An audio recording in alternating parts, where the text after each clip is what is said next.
So ఇక నా విషయానికి వస్తే గత శుక్రవారం చిన్న అనారోగ్య కారణాలు యూరినల్ ఇన్ఫెక్షన్ వల్ల హాస్పిటల్కి వెళ్ళాను.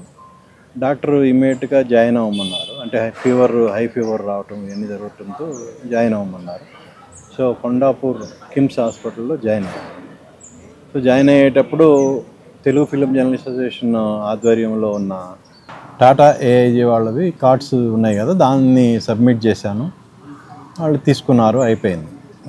కట్ చేస్తే ఒక 3 days తర్వాత డాక్టర్ మీకు షుగర్ ఉందన్నాడు, ఎప్పటి నుంచి ఉంది అని అనటం జరిగింది. అంటే ఒక 3 months నుంచి ఉందంటే దానికి సంబంధించి మీరు పేపర్లు సబ్మిట్ చేయాలన్న. ఏమి లేవండి, క్యాజువల్గా చెప్పారు, ఒక ట్యాబ్లెట్ వాడమన్నారు, వాడుతున్నానని చెప్పాను. సో అలా ఆ డాక్టర్ దగ్గర నుంచి కూడా ఒక లెటర్ తెప్పించి నేను సబ్మిట్ చేయటం జరిగింది. యాక్చువల్గా నిన్న మధ్యాహ్నం నేను డిశ్చార్జ్ అవ్వాలి. డిశ్చార్జ్ సమ్మరీ అంతా రెడీ అయిపోయింది. నేను మధ్యాహ్నం నుంచి వెయిట్ చేస్తూ కూర్చున్నాము. ఆ కంపెనీ నుంచి, ఇన్సూరెన్స్ కంపెనీ నుంచి ఒక గుడ్ సైన్ వస్తుంది అనే ఉద్దేశంతో. రాకపోగా నైట్ 11:30కి నాకు మెసేజ్ వచ్చింది, మీది డిక్లైన్ చేస్తున్నాము అని. రీజన్ ఏంటంటే మీకు షుగర్ ఉంది కాబట్టి మేము డిక్లైన్ చేస్తున్నాం అన్న. నేను అప్పటికి ఈ విషయాన్ని మన అసోసియేషన్ మూర్తి గారికి, రాంబాబు గారికి, అలాగే లక్ష్మీ ఇండస్ట్రీకి కూడా తీసుకెళ్ళాను.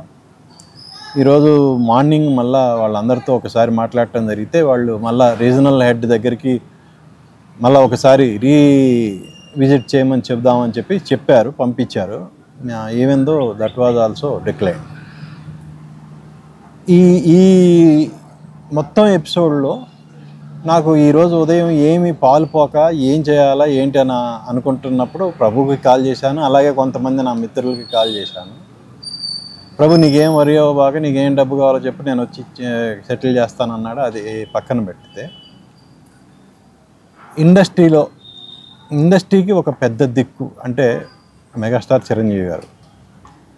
నేను క్యాజువల్గా చిరంజీవి గారికి, సార్ ఇది పరిస్థితి, ఇలా మెడిక్లెయిమ్ నాది డిక్లైన్ అయింది, ప్రస్తుతం హాస్పిటల్లో ఉన్నాను అనగానే మెసేజ్ పెట్టాను.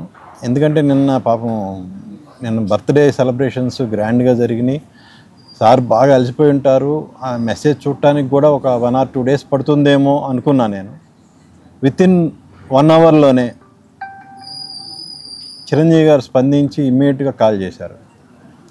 ఏంటి సుబ్బారావు, ఏమైంది అంటే ఇలా సో ఇలా జరిగిందన్న. ఓకే, లీవ్ ఇట్ ఎవ్రీథింగ్, నీకేంటి, నువ్వు ఇప్పుడు ఇమ్మీడియట్గా హాస్పిటల్ నుంచి ఇంటికి వెళ్ళాలి, అంతే కదా, నేను మనిషిని పంపిస్తున్నాను, నువ్వు ఇంటికి వెళ్ళిపో హాయిగా, ఈ మెడిక్లెయిమ్ అవన్నీ పక్కన పెట్టేసాయి, అవన్నీ తర్వాత చూసుకుందాం అన్న ఒక మాట. ఆ మాటతో ఇప్పుడు నిజంగా గ్రేట్ అండి. అసలు ఆయనకి అంత ఇమీడియట్గా స్పందించాల్సినంత అవసరమూ లేదు. కానీ హెడ్స్ ఆఫ్ టు మెగాస్టార్ అండి.